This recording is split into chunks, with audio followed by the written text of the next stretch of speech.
Bonjour à toutes et à tous. Bienvenue à ce deuxième webinaire consacré au maintien en emploi par cas concret.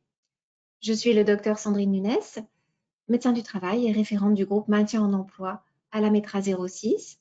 Je suis accompagnée de Madame Piche, de Madame Lorenzo et de Madame Bellamlat qui vont se présenter. Bonjour à tous, je suis Olivia Piche, assistante sociale de la METRA 06. Bonjour, je suis Muriel Lorenzo, responsable du service maintien de Cap Emploi 06. Bonjour, Mounia Bellamlat, manager au sein du service social de la CARSAT des Alpes-Maritimes. Ce webinaire fait suite à notre premier webinaire intitulé « Absence prolongée, risque d'inaptitude, handicap, comment agir ?» qui a eu lieu en septembre et que vous pouvez revoir sur la chaîne YouTube de la METRA 06. Aujourd'hui, nous sommes ensemble pour 40 minutes de présentation.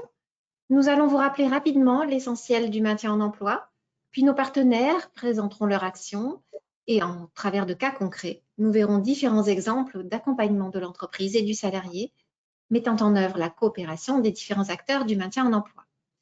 Après la conclusion, il y aura 10 minutes de questions-réponses et n'hésitez pas à poser vos questions tout au cours de ce webinaire.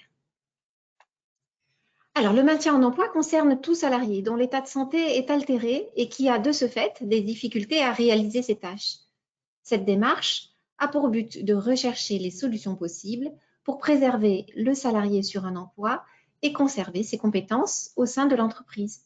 Et lorsque ce ne sera pas possible, il s'agira de l'accompagner au mieux vers une éventuelle reconversion. Pour rappel, le maintien en emploi comprend 4 étapes. On y reviendra concrètement après. Première étape, il y a un événement déclencheur. Vous identifiez une situation à risque, un salarié en absence prolongée ou répétée, ou un handicap, ou bien c'est le médecin du travail qui l'identifie, ou encore c'est le salarié qui vient nous voir. Vous-même ou votre salarié pouvez nous solliciter pour une visite médicale occasionnelle. Lors d'un arrêt de travail, votre salarié peut demander une visite de pré-reprise de lui-même ou sur votre conseil. Cette visite, c'est la clé du maintien en emploi, quand elle s'organise le plus en amont possible.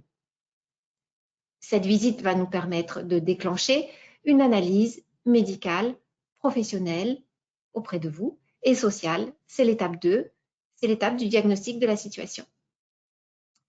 La troisième étape du maintien en emploi, c'est la recherche de solutions. Parmi elles, on a le maintien au poste de travail, le reclassement au sein de l'entreprise ou du groupe, ou la reconversion professionnelle. La quatrième étape, c'est la mise en œuvre de solutions. Des exemples de mise en œuvre possibles vous seront présentés lors des cas concrets qui seront abordés un peu plus tard dans cette présentation, avec notamment le témoignage de l'un de nos adhérents qui nous fait le plaisir d'être avec nous ce matin et que nous tenons à remercier. Lors du diagnostic de situation, le médecin du travail déterminera si la situation du salarié relève du handicap ou non. Si le salarié ne relève pas du handicap, c'est l'équipe pluridisciplinaire de la METRA 06 qui pourra intervenir avec votre accord. Pour les salariés relevant du handicap, nous mobilisons notre assistante sociale et nos partenaires. C'est l'objet aujourd'hui des cas concrets qui vont vous être présentés. Je passe la parole à Madame Piche. Bonjour à tous, je me présente, je suis Olivia Piche, assistante sociale de la METRA depuis 2011. Je fais partie de l'équipe pluridisciplinaire qui agit en prévention et intègre différents corps de métier tels que assistante sociale, psychologue du travail, ergonome, technicien, ingénieur. J'interviens exclusivement à la demande du médecin du travail qui m'adresse le salarié, bien évidemment, avec son accord. Il est important de souligner que, en tant qu'employeur, vous pouvez également repérer une situation de détresse sociale chez un de vos salariés. Vous pouvez alors l'adresser à votre médecin du travail référent qui me l'adressera. Je tiens également des permanences dans différents centres à METRA du département. Ma mission consiste donc à analyser la situation médico-sociale du salarié dans sa globalité, la santé, le travail et la vie familiale. J'accompagne aussi les salariés dans la gestion administrative de leurs demandes. Je les conseille également. J'explique les procédures à suivre selon leur situation. Après évaluation, je propose des solutions en matière de prestations sociales et dispose d'une petite boîte à outils dans le maintien en emploi, tels que la reconnaissance qualité travailleur handicapé, la pension d'invalidité, et j'oriente de nombreux salariés vers le service social de la CARSAT. À ce titre, je vais maintenant laisser la parole à Madame Mounia Belhamlet, qui va vous présenter ses missions. Je vous remercie. Merci Olivia. Je suis donc Mounia Belhamlet, manager au sein du service social de la CARSAT.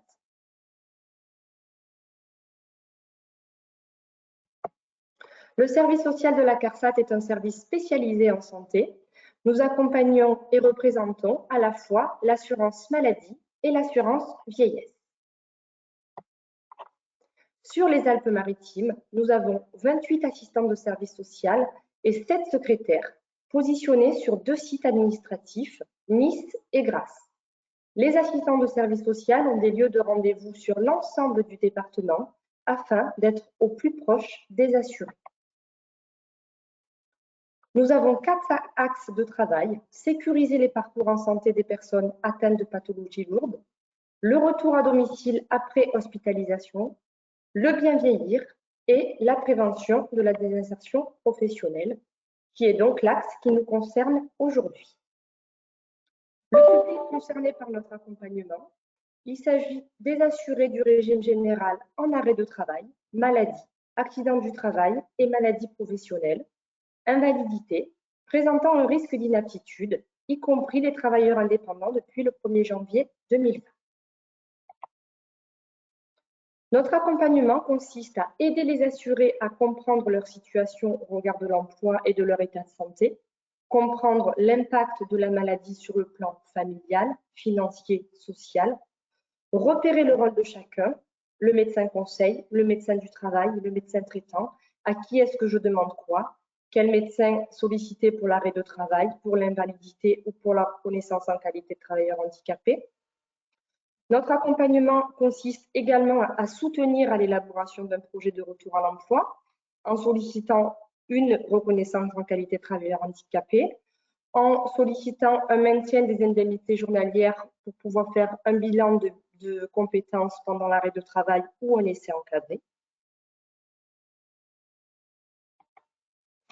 Il y a donc des dispositifs qui sont mobilisables pendant l'arrêt de travail, financés par l'assurance maladie, sur avis du médecin conseil. Il est à noter que l'employeur est informé de ces démarches puisque l'employeur reçoit un courrier. Les situations signalées par les partenaires et par les assurés eux-mêmes. Pour les employeurs, c'est souvent par le biais des responsables RH lorsqu'il y en a. Une information importante concernant vos salariés qui sont en arrêt de travail. Un courrier est systématiquement envoyé à chaque assuré qui est en arrêt de travail depuis plus de 60 jours et qui a un contrat de travail, afin de l'accompagner et de l'informer des démarches qui sont possibles en cas de désinsertion professionnelle. Vous retrouverez l'ensemble des coordonnées concernant notre service. Je laisse la parole à Muriel.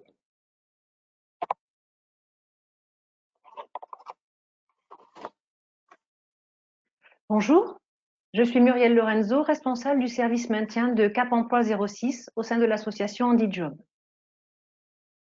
Je vais vous présenter tout d'abord le rôle du Cap Emploi dans un premier temps et puis nous verrons par la suite 5 situations de maintien qui ont été traitées avec la METRA 06.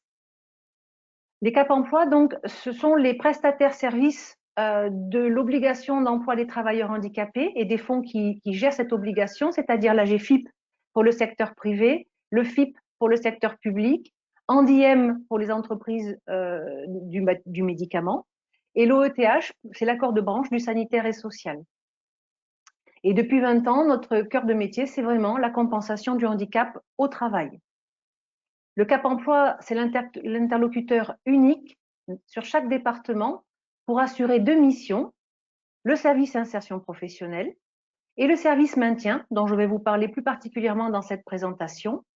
Et chaque année, environ, nous réalisons entre 600 et 700 analyses de situation. Avant d'aller plus loin, je voudrais clarifier cette notion de handicap, justement parce qu'elle légitime notre intervention.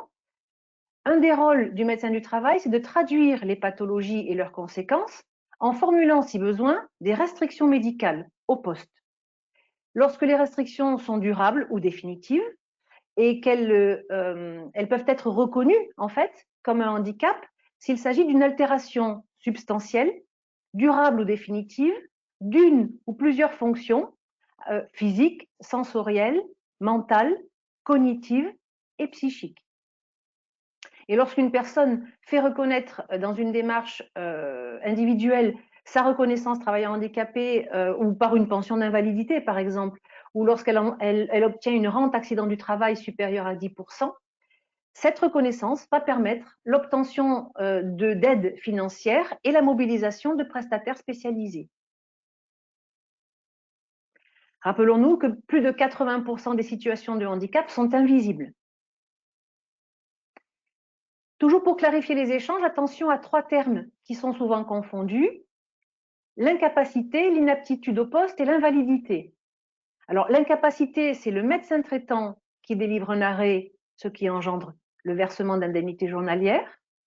L'inaptitude au poste, c'est le médecin du travail qui donne un avis sur l'impossibilité de réaliser des tâches du poste, ce qui entraîne une procédure de recherche de reclassement en interne. Et l'invalidité, c'est le médecin conseil qui constate la réduction des 2/3 de la capacité de travail, quel que soit le poste, à la suite d'une maladie ou d'un accident non professionnel. Et cela enclenche le versement d'une pension d'invalidité, la plupart du temps cumulable avec un salaire à temps partiel. Alors, comment faire intervenir le Cap emploi? En fait, le médecin va constater que les restrictions médicales impactent de manière durable l'activité professionnelle du salarié, ça peut même aller jusqu'à l'inaptitude au poste, et à ce moment-là, il peut demander l'intervention du Cap emploi avec l'accord du salarié et de l'employeur. On va donc rechercher des solutions de compensation et aider, si besoin, à leur mise en œuvre, surtout si c'est complexe. Le médecin du travail va nous transmettre une fiche avec les coordonnées des interlocuteurs, le poste concerné, les restrictions médicales, la situation du salarié au regard de l'arrêt de travail ou s'il est sur poste. Bien entendu, l'employeur peut saisir directement le service de maintien et après, nous nous rapprocherons du médecin du travail avant d'enclencher l'intervention. De façon générale, nous visons 2 grands objectifs: élargir la possibilité de compensation et donc de maintien en apportant à l'employeur et au médecin du travail une réflexion pluridisciplinaire spécialisée. Et dans un deuxième temps, développer le pouvoir d'agir de l'employeur, notamment via les aides financières. Pour cela, nous commençons toujours par des entretiens pour approfondir la demande, comprendre les enjeux, les marges de manœuvre, la situation au regard du handicap, de la CPAM. Donc, on fait une grande recherche d'informations. Puis, dans un second temps, nous allons réaliser une étude ergonomique sur le poste pour identifier spécifiquement les solutions de compensation du handicap au travail sur le poste. Et enfin, nous venons en soutien de l'employeur pour mobiliser les aides et nous l'accompagnons jusqu'à la mise en œuvre effective de la solution, y compris avec un suivi à 6 mois. Tout au long de l'intervention, nous coordonnons tous les échanges et c'est bien là la partie la moins visible de notre travail et pourtant elle est très importante. On voit ici quelques exemples des compétences qui sont mises à disposition de l'employeur et du médecin du travail pour optimiser les possibilités de maintien, notamment des ergonomes, des ergothérapeutes. L'ergothérapeute évalue finement la capacité fonctionnelle de la personne et notamment sur le poste. Des neuropsychologues qui vont intervenir sur les troubles cognitifs, des experts de la surdité ou de la basse vision et bien d'autres encore. Nous avons également à notre disposition une boîte à outils spécifique qui comprend 3 grands types de mesures. Tout d'abord, des aides pour identifier et cofinancer des solutions matérielles, des études ergonomiques, des aides pour l'acquisition de prothèses auditives, des études spécialisées pour certaines déficiences. On a également des aides pour favoriser la mutation sur un poste adapté, notamment si le cofinancement de formation est nécessaire en cas de nouvelles compétences nécessaires sur ce nouveau poste. Et enfin, nous avons des aides pour favoriser la mise en place d'une nouvelle organisation permettant le maintien du salarié. Par exemple, une aide humaine temporaire ou durable pour réaliser telle ou telle tâche, compenser la perte de productivité, des aides par exemple aussi pour accompagner la réflexion sur la mise en place d'un temps partiel après l'obtention d'une pension d'invalidité quand cela est nécessaire, voire même des aides pour accompagner la réflexion sur la mise en place d'un télétravail. Quelles tâches réaliser en télétravail et quelles tâches réaliser au bureau ou dans l'entreprise, quels moyens, quel matériel utiliser au regard du handicap, comment s'organise la communication, puisque la communication sera forcément différente à distance. Et information importante, dans 90% des cas, l'accusé-réception de la demande de reconnaissance travailleur handicapé suffit pour mobiliser notre intervention ainsi que les aides. On attend trop souvent d'avoir la notification de la maison départementale pour commencer à agir. On perd du temps. Et quand le maintien dans l'entreprise n'est pas possible, notre service va informer la personne sur tous les partenaires du réseau qui sont compétents dans le cadre du reclassement externe. Donc, soit la personne a fait reconnaître son handicap et elle bénéficie des mesures de droit commun et des mesures spécifiques. Les mesures de droit commun, ce sont le bilan de compétences, le projet de transition professionnelle et notamment si nous avons 4 à 5 mois avant la rupture du contrat de travail. Et donc, notamment si la personne a pu faire reconnaître son handicap, elle va rajouter à ces mesures de droit commun des mesures spécifiques, comme par exemple être accompagnée par le service insertion du Cap Emploi qui va travailler depuis l'élaboration du nouveau projet professionnel jusqu'à l'aide à la recherche d'emploi et à l'embauche avec la rencontre avec des employeurs. Mais elle peut également bénéficier de plusieurs bilans d'orientation, courts ou longs, orientés en tenant compte de leur état de santé, et également de formations prises en charge dans le cadre des centres de reclassement professionnel, financés par la Sécurité sociale. Donc, deuxième partie, nous allons maintenant voir 5 exemples de maintien qui ont été traités avec les médecins de la METRA. Pour ce premier cas, Monsieur Delajudi, le responsable régional de Sodexo, interviendra avec moi pour présenter la situation. C'est celle d'une hôtesse conseil qui distribue des repas dans une clinique. Elle effectue en permanence des déplacements à pied dans toute la clinique et elle ne peut plus, au moment où je la rencontre, réaliser ces déplacements. Nous sommes en mai 2019, elle est en arrêt depuis 12 mois et elle demande une reconnaissance travailleur handicapé et c'est à ce moment-là que la maison départementale nous signale cette situation. Très vite, lors des premiers contacts, on se rend compte que la salariée est très, très inquiète.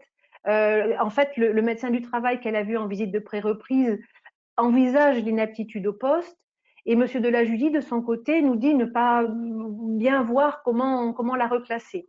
Donc, à ce moment-là, on pense qu'un bilan durant l'arrêt lui permettrait de réfléchir à son nouveau projet professionnel dans l'éventualité d'un reclassement externe. Et comme pour toute demande durant l'arrêt de travail, je sollicite l'assistante sociale de la CARSAT et parallèlement, le médecin du travail évoque l'aptitude sur un poste administratif.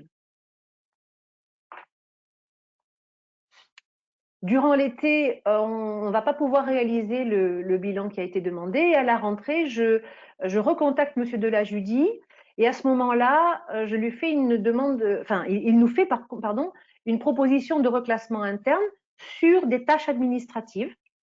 Il évoque néanmoins certaines inquiétudes et à ce moment-là, je propose qu'on mette en place avec la CPM un essai encadré, c'est-à-dire permettre à sa salariée d'occuper le nouveau poste qui est proposé, le poste administratif, tout en restant en arrêt et en percevant les indemnités journalières.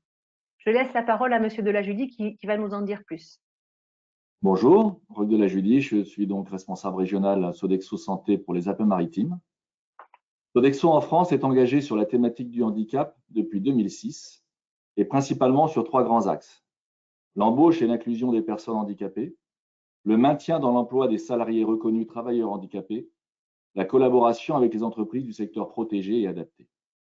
Pour le cas qui nous intéresse aujourd'hui, maintenir dans l'emploi et anticiper les risques d'inaptitude.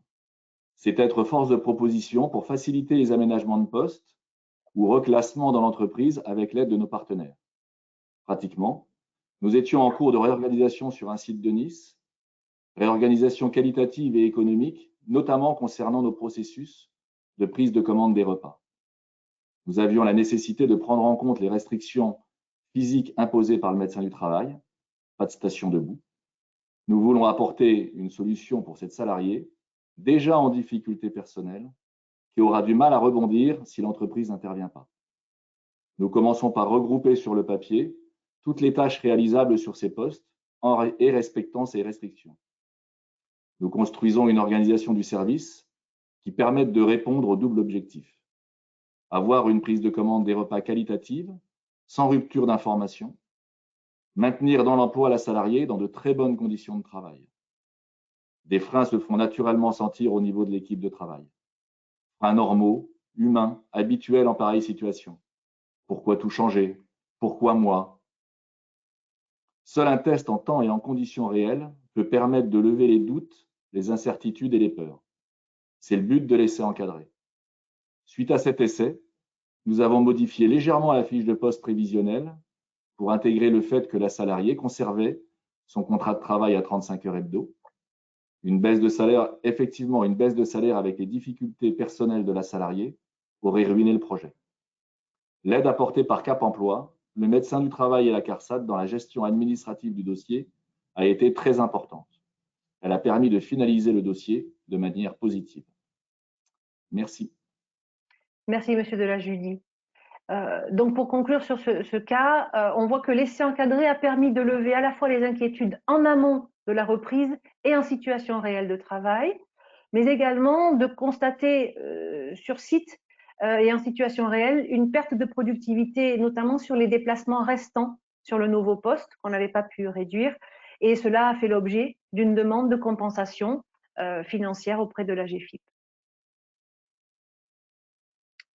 Alors, deuxième cas, celui d'une employée qui s'occupe de l'entretien des espaces verts et de petite maintenance du bâti dans un centre de vacances de l'arrière-pays.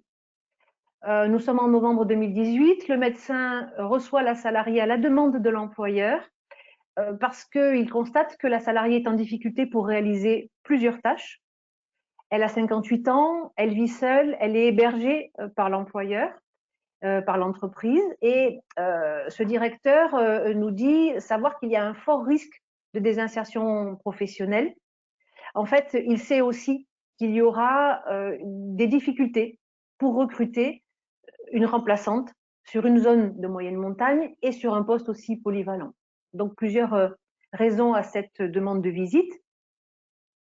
Et le médecin va préciser lors de cette visite les restrictions médicales, à savoir pas de flexion du genou, pas de port de charge, pas d'effort répété au niveau des mains. Elle va donc initier, ce médecin du travail va initier la demande de reconnaissance travailleur handicapé et va nous contacter. On va réaliser une étude de poste en présence de la salariée, du directeur et du médecin du travail. Et nous allons ensemble constater quand même qu'il y a une liste importante de situations invalidantes. Par exemple, rien que la restriction d'inaptitude à la manutention impacte plusieurs tâches. Lorsqu'elle sort les poubelles, lorsqu'elle aide à l'installation des valises des clients, notamment dans le bâtiment qui n'a pas d'ascenseur, donc elle doit prendre les escaliers, lors de la réception des colis de nourriture, lors du stockage du linge sale dont elle s'occupe aussi. Et face à chaque situation, l'une après l'autre, nous allons nous interroger ensemble sur les moyens de compensation. Et chacun va donner une piste ou une idée sur ces moyens de compensation. Fin novembre, on va réunir dans un compte-rendu les 3 grands types de préconisations qui peuvent être faites pour favoriser ce maintien. Tout d'abord, des travaux d'amélioration des accès qui rendaient difficile l'utilisation des containers notamment et de certaines manutentions. Par exemple, on a proposé de cimenter devant le sol, devant le local pour lequel il devait y avoir un accès des containers. Ces travaux, donc ces travaux comme d'autres qui vont devoir être réalisés, ne relèvent pas de la compensation du handicap, mais bien de l'amélioration des conditions de travail, voire même de la prévention des risques. Ils ne sont pas pris en charge par l'AGEFIP. On a clairement échangé ça avec l'employeur et il était d'accord. Autre préconisation, l'aménagement matériel. pour faciliter les manutentions. Et notamment, là, on voit un transpal manuel pour les colis, un chariot à fond constant pour le linge, un diable porte-chaise, puisqu'il y avait beaucoup de manutention de chaises pour les animations, et des appuis-genoux. En tout, 1 800 €, dont la GFIP prendra en charge 1 300. Et enfin, l'employeur va solliciter une aide financière pour compenser le coût que représente l'intervention de prestataires de services, notamment pour des tâches qui ne pourront pas être compensées par du matériel, et c'est le cas très typique de la taille en hauteur. En janvier 2019, la salariée va donc déposer sa demande de reconnaissance travailleur handicapé et nous allons commencer à monter les dossiers à GFIP en rassemblant tous les éléments, en faisant faire les devis et en réalisant notamment les essais. Et c'est le cas pour les appuis-genoux. La salariée n'était pas du tout convaincue de la pertinence de ce matériel et en fait, l'essai a réussi à la convaincre en situation de travail. En mars, l'accord de la GFIP est donné et les commandes sont enclenchées. Et début mai, nous commençons le montage du dossier de l'aide financière pour l'aide humaine, pérenne, et cette aide sera accordée mi-juin. Troisième cas, celui d'un chef de rayon dans la grande distribution. C'est un poste quand même qui implique du stress, du port de charge, de la marche prolongée. Le salarié a eu plusieurs arrêts, il a même eu des malaises sur le lieu de travail. Et après un arrêt et un temps partiel thérapeutique, il a obtenu une pension d'invalidité, qui est un titre de bénéficiaire de la loi de 2005, qui équivaut à une reconnaissance travailleur handicapé. Et ce salarié souhaite reprendre à temps partiel. L'assistante sociale de la CARSAT nous l'adresse en juillet 2019. Il ne relève plus de son accompagnement à ce moment-là. Le salarié nous dit avoir vu plusieurs fois son médecin du travail en visite de pré-reprise et celle-ci, le médecin nous confirme qu'il est apte à temps partiel, mais sur des tâches de manager non physiques. À ce moment-là, l'employeur n'envisage pas du tout que le poste de cadre manager soit réalisé sur un temps partiel. Cela ne se fait pas dans cette entreprise.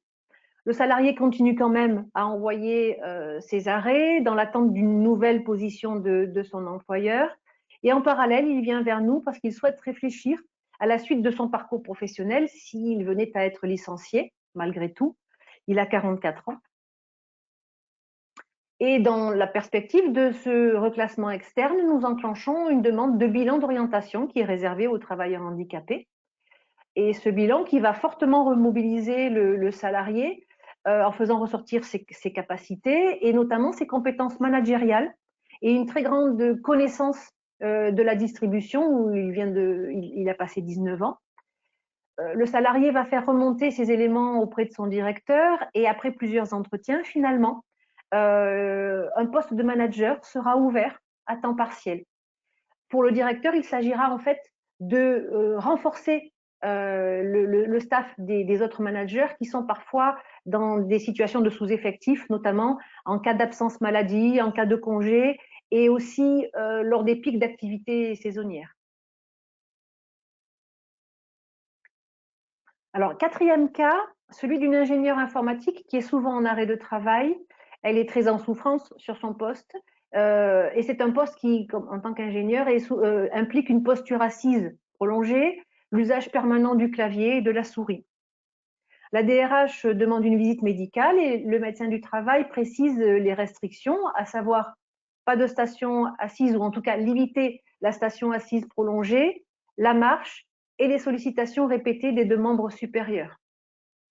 Selon cette responsable, les possibilités de reclassement interne sont difficiles à envisager. La salariée a déjà testé plusieurs postes et ça ne l'a pas fait. Donc, elle souhaite plutôt aller dans le sens de l'aménagement de poste car elle compte vraiment garder cette salariée, son expertise, son expérience depuis 20 ans dans l'entreprise. Elle sollicite directement notre service. Alors, petite précision, c'est une entreprise qui est sous accord AGFIP et qui n'a pas atteint son quota de 6% de l'obligation d'emploi des travailleurs handicapés. Elle a donc la possibilité de nous demander d'intervenir pour l'analyse de la situation, mais elle financera les solutions sur son budget handicap. On voit ici plusieurs points douloureux évoquées par la salariée lors de l'étude. Lorsque j'interviens sur le poste pour faire, alors tout d'abord pour initier la demande de reconnaissance travailleur handicapé parce que la salariée était plutôt réticente, je vais d'abord recueillir les premiers éléments d'analyse du poste et très vite, on se rend compte que c'est une situation assez complexe du point de vue des besoins de la salariée et on va proposer l'intervention d'une ergothérapeute pour évaluer les besoins fins de cette salariée sur son poste. Et ça nécessitera 7 rendez-vous pour arriver à la validation du matériel, dont plusieurs pour les essais de matériel. Nous allons creuser dans 3 directions. Tout d'abord, la partie matérielle. Vous voyez ici le matériel choisi notamment pour limiter les sollicitations des membres supérieurs. On a un logiciel de dictée vocale, une souris verticale, un clavier en 2 parties, un siège. Donc, sur les 6 600 € de dépenses, 5 000 relèvent du budget handicap. Dans un deuxième temps, on a aussi réfléchi sur l'organisation de travail, notamment au cours de la saisie des notes, lors des nombreuses visioconférences qu'elle avait dans le cadre de son activité et où aucun matériel n'arrivait à compenser sa difficulté au niveau des mains. Donc, une nouvelle répartition des tâches avec la collègue permet maintenant, après cette réflexion, de limiter fortement les sollicitations inadaptées. Donc, une répartition différente de la coactivité. Et enfin, la salariée a bénéficié d'une aide financière pour adapter son véhicule personnel parce qu'elle conduit plus d'1 heure aller-retour pour se rendre au travail et ça représente une source de souffrance supplémentaire. Alors, dernier cas, celui d'une assistante des ressources humaines avec un handicap auditif. Elle a été récemment mutée sur ce poste qui implique de nombreux échanges téléphoniques ou en face à face. Elle partage son bureau avec une collègue et au moment où elle nous est envoyée par l'assistante sociale de l'entreprise, elle demande simplement une aide financière pour changer ses prothèses. En fait, elle rencontre des difficultés sur son poste et elle pense que les prothèses ne sont plus adaptées. Le médecin du travail valide la demande d'aide pour les nouvelles prothèses et dès que nous entamons les premiers entretiens, on se rend compte que les difficultés évoquées sur le poste vont demander quand même une évaluation de ses capacités auditives et cette évaluation va constater l'aggravation. Donc, quelques exemples de difficultés évoquées. Elle doit enlever sa prothèse pour répondre au téléphone, elle doit demander l'aide d'une collègue quand elle n'entend toujours pas, elle met la sonnerie au maximum, ce qui gêne la collègue qui est dans le même bureau, elle perd des informations lorsqu'elle est en réunion, bref, pas mal de difficultés quand même. Et donc, on voit bien qu'au-delà du changement de prothèse, certains aménagements vont être nécessaires pour adapter son poste de travail, et principalement des systèmes, comme on le voit ici, des systèmes permettant de renvoyer le signal audio directement dans la prothèse de la salariée, que ce soit la voix de la personne au téléphone ou celle du formateur ou celle des collègues lors d'une réunion. La demande financière pour les nouvelles prothèses a donc permis, en fait, ça a été finalement l'opportunité de verbaliser les difficultés sur le poste et de les compenser, du coup. Au final, 2 mesures ont été mises en place. L'aide financière à la salariée pour les prothèses, telle que demandée initialement, mais également l'aide financière à l'employeur pour l'aménagement matériel du poste.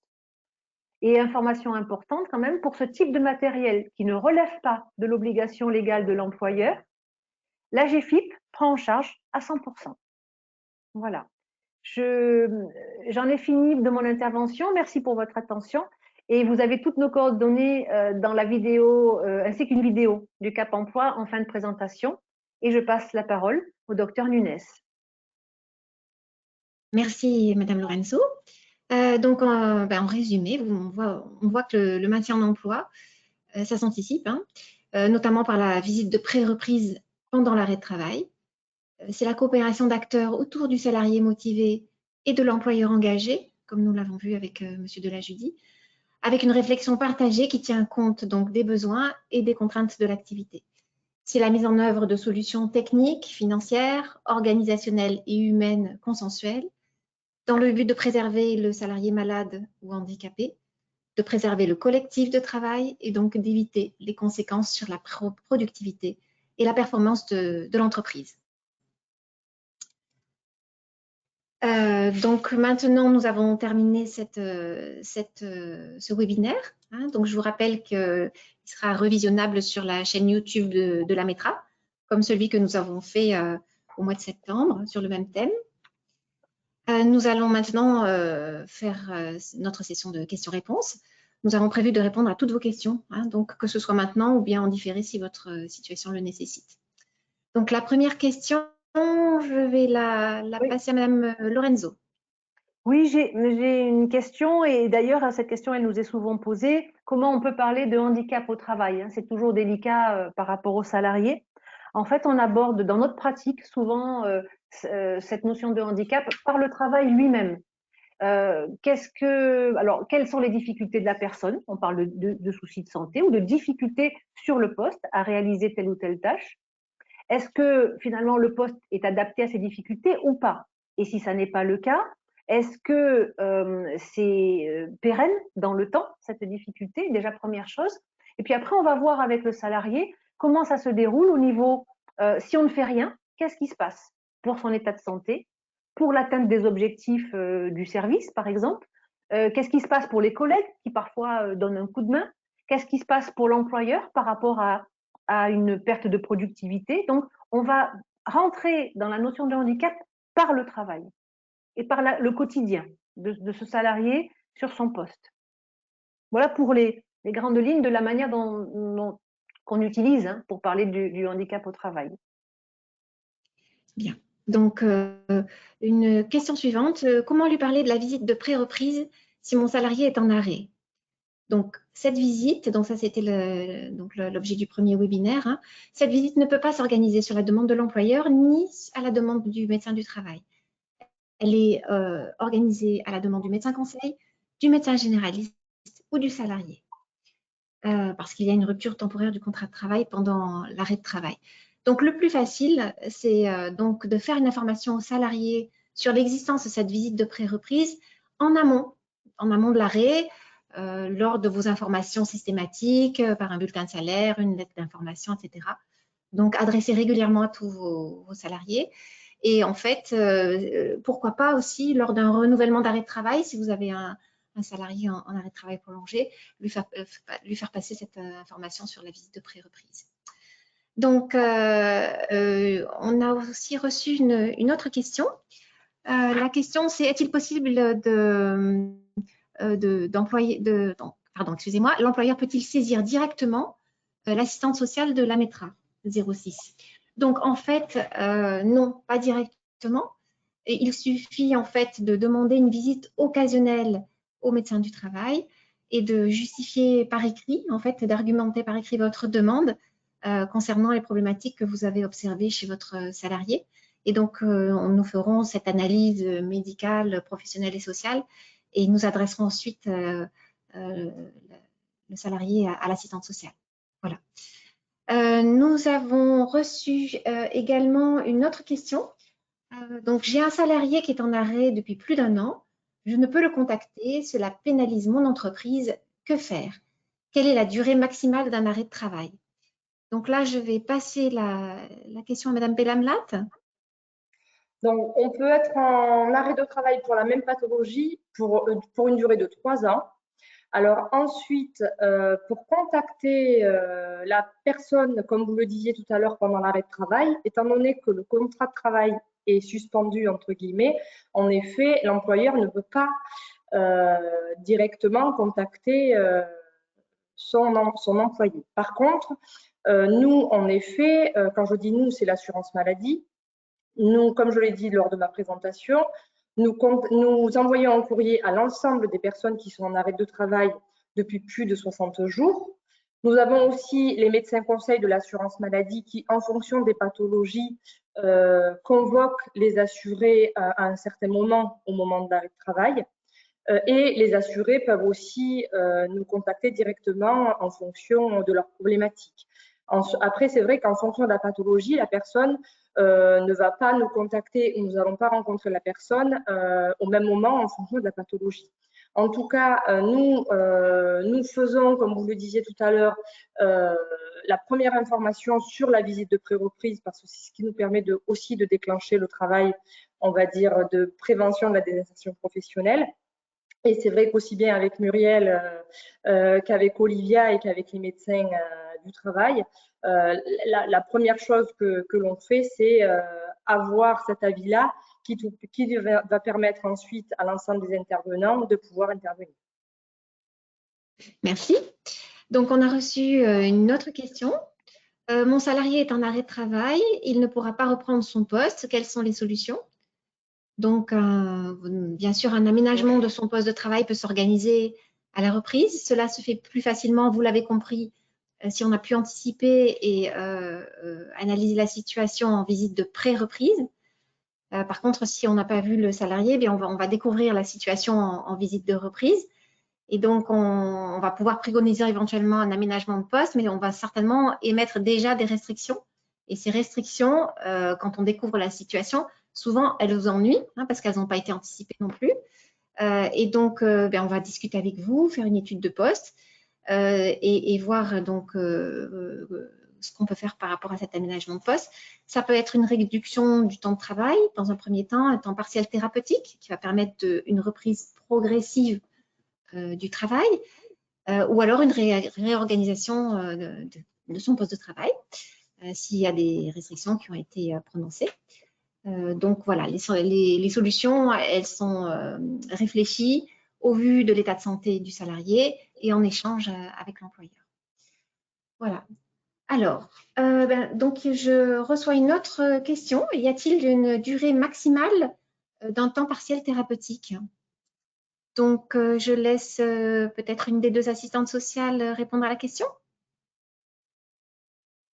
Alors, est-ce que tu veux intervenir, Olivia? Alors, comme c'est un dispositif assurance maladie, tu peux… Ouais, voilà. Alors, il n'y a pas de durée, on va dire, officielle, telle que, on va dire, pour une pathologie à 3 ans d'arrêt. Il faut savoir que le temps partiel thérapeutique entre dans le temps d'arrêt de travail complet. C'est-à-dire que lorsque une personne a été en arrêt de travail complet et qu'elle passe ensuite en temps partiel thérapeutique, ça rentre dans cette durée de 3 ans pour une même pathologie. Ça, c'est important de savoir parce que parfois, on a des questions là-dessus. Donc, ça fait partie de l'arrêt de travail, le temps partiel thérapeutique. Il n'y a pas de durée officielle. Après, c'est vrai que souvent, les médecins traitants le prescrivent d'abord pour 3 mois, ou le médecin du travail, peuvent le prescrire d'abord pour 3 mois. C'est techniquement accordé par les médecins conseils de l'assurance maladie. Par expérience en tant qu'ancienne assistante sociale et maintenant manager, je peux vous dire que les médecins conseils partent du principe que si une personne a été 6 mois en temps partiel et qu'au bout de 6 mois, ça pose toujours problème, la reprise à temps complet, c'est que soit il y a un problème au niveau du poste, soit il y a un problème sur sur les capacités, comme vous l'a expliqué Muriel tout à l'heure, soit il y a un problème sur les capacités, on va dire, générales. Donc, soit la personne va pouvoir prétendre à une probable invalidité, mais là, c'est des décisions médicales, soit le médecin conseil décrète que la personne est en capacité de reprendre n'importe quel poste à temps plein, et dans ce cas-là, le temps partiel est arrêté. On va dire que un temps partiel dure environ 6 mois, mais c'est vraiment une généralité, ça peut aller jusqu'à 1 an, 18 mois, voilà, il n'y a pas de durée précise, mais ça fait partie de l'arrêt de travail. Alors, moi, juste une notion d'expérience. C'est vrai que le temps partiel thérapeutique, on voit des temps partiels thérapeutiques assez prolongés pour des maladies chroniques qui sont graves. Par contre, les temps partiels thérapeutiques pour des récupérations après des chirurgies, par exemple, de la main, de l'épaule, etc., c'est beaucoup plus court. C'est de l'ordre de 1 mois, 2 mois, 3 mois. Voilà, ça, c'est des questions d'expérience. Alors, j'ai de nouveau une question pour Madame Bellamlat. Ma salariée est en arrêt de travail depuis 3 ans. Que se passe-t-il? Donc, ça revient un petit peu sur ce que vous avez dit. Tout à fait, sachant qu'il y a des personnes qui peuvent être en arrêt de travail depuis plus de 3 ans s'il y a plusieurs pathologies qui entrent dans l'arrêt de travail. Si la personne est en arrêt de travail depuis 3 ans pour la même pathologie, arrivé, on va dire, à 3 ans, le médecin conseil de l'assurance maladie va se positionner sur son état et doit statuer sur si la personne relève d'une invalidité ou pas. Donc, il y a quand même des échéances avec les médecins conseils. Donc, la personne est censément convoquée par le service médical. Très bien. Alors, donc la prochaine question, que dois-je faire si un de mes salariés m'annonce une RQTH, donc une reconnaissance de la qualité de travailleur handicapé? Donc, si un de vos salariés vous dit qu'il a une reconnaissance de son handicap et qu'il a des difficultés à réaliser certaines tâches, vous pouvez nous solliciter donc en visite occasionnelle, hein, donc à votre demande, comme dit précédemment.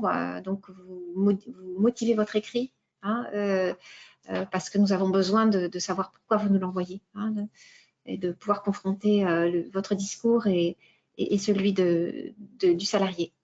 Donc, en cas de besoin, on va mobiliser donc le Cap Emploi et donc vous avez pu voir tout au long du webinaire les différentes démarches qui sont faites, hein, donc une étude ergonomique du poste de travail, rechercher des solutions et puis mettre en œuvre des solutions avec des aides techniques organisationnelles et humaines, hein. Donc, de toute façon, vous serez accompagné à partir du moment où nous intervenons et où le Cap Emploi intervient. Alors, je reçois donc une autre question. J'ai de plus en plus de salariés avec des restrictions majeures. Qu'est-ce que je fais? Alors, dans cette situation, encore une fois, vous pouvez nous solliciter. Donc, vous sollicitez votre médecin du travail pour organiser une visite en entreprise et voir un petit peu à partir des constats, donc au niveau de l'activité professionnelle, d'établir une stratégie d'action et donc voir comment on peut identifier des causes et comment on peut y remédier. Donc, le médecin du travail dispose de toute une équipe pluridisciplinaire. Donc, ça a été rappelé, ergonome, ingénieur, psychologue du travail, assistante sociale et assistant technicien encore. Donc, voilà, tous ensemble, nous pouvons réfléchir ensemble et du coup, là, on sera non pas sur du handicap, mais sur de la prévention collective. Alors, j'ai une autre question. L'adaptation du poste de travail pour le salarié concerné peut-il bénéficier au collectif? Alors, si l'aménagement d'un poste de travail pour un salarié est réalisé en dehors d'une situation de handicap, et bien sûr qu'il bénéficiera automatiquement aux autres salariés qui occupent le même poste et donc, au collectif de travail. Par contre, pour des précisions sur un salarié qui relève du handicap, là, je repasse la parole à Madame Lorenzo. La réponse, elle est double, c'est-à-dire que effectivement, le matériel dans l'entreprise, c'est le matériel qui est utilisé par l'ensemble des salariés.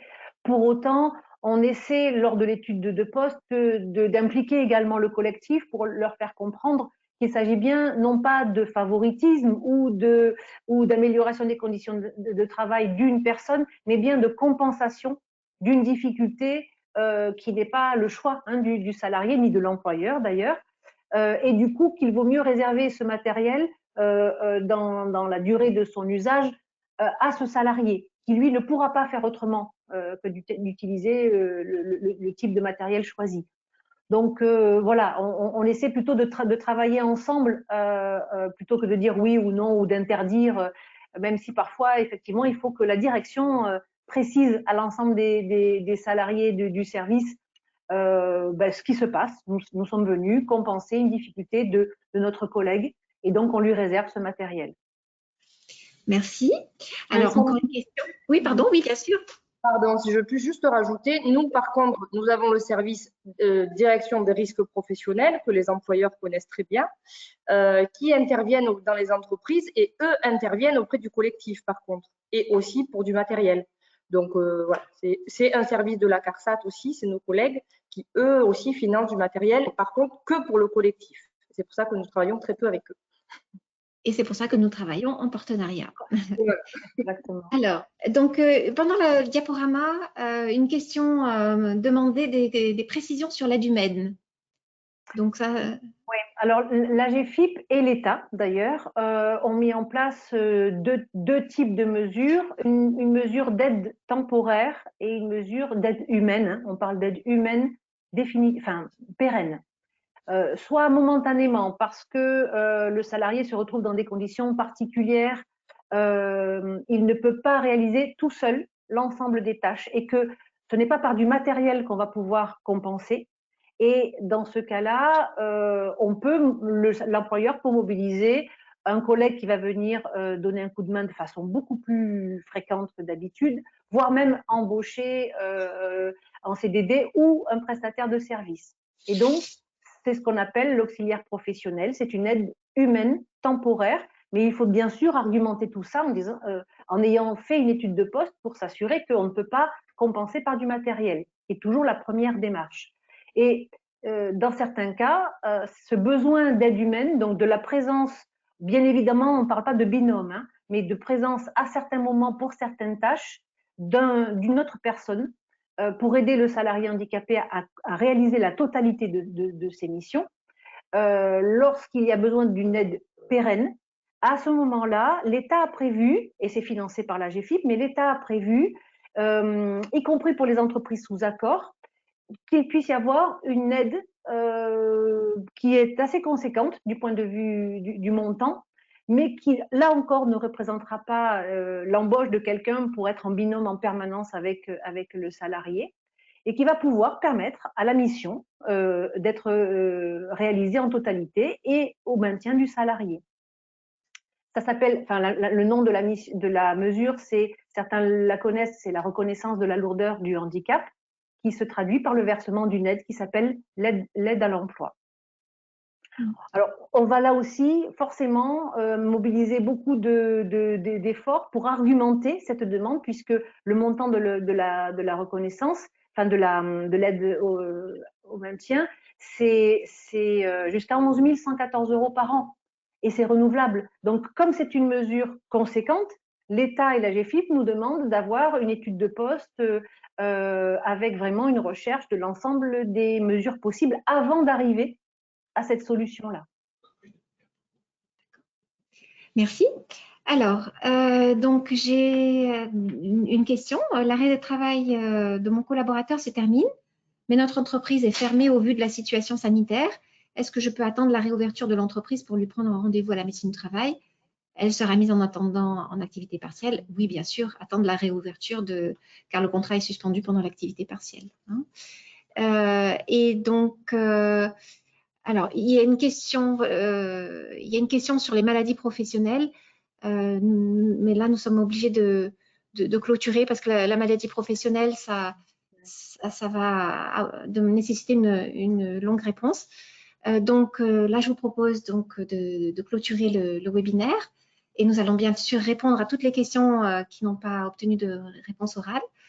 Je remercie encore une fois tous nos partenaires, Madame Vellamlat, Madame Lorenzo. Je remercie encore Monsieur Delajudi de s'être déplacé pour participer à notre webinaire, Madame Piche.